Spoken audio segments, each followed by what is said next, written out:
Bolajonlar qaranglar, nima uchun yoshlar shu tabletkalarga, giyohvand moddalarga ko'proq o'tirib qoladi? Nima uchun? Nima uchun? Ha? İşte bilmayız, bekarchilikdan.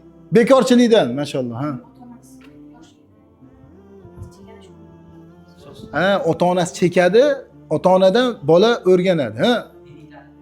Ha, diniy ta'lim bo'lmaganligi uchun, halol va harom degan tushuncha unga singdirilmaganligi uchun, ha?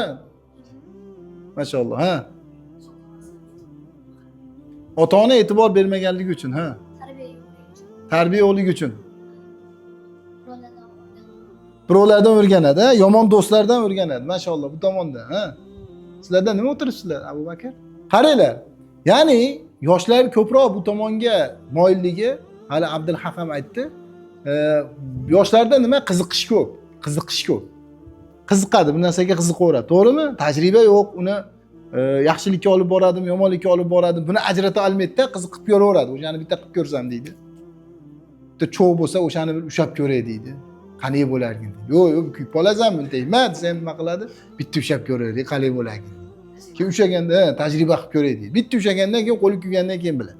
Bu dorilar ham mana shunday. Dorilar ham ular qiziqadi, bitta ichib ko'ray, nima bo'larkin deydi. Bitta ichadi, ikkita ichadi, o'zi shu yo'l bilan kiradi. Bitta ikkita ichgandan keyin tamom, nima qiladi? Bunga qarab kirib ketadi va o'tirib qoladi. Alloh saqlasin.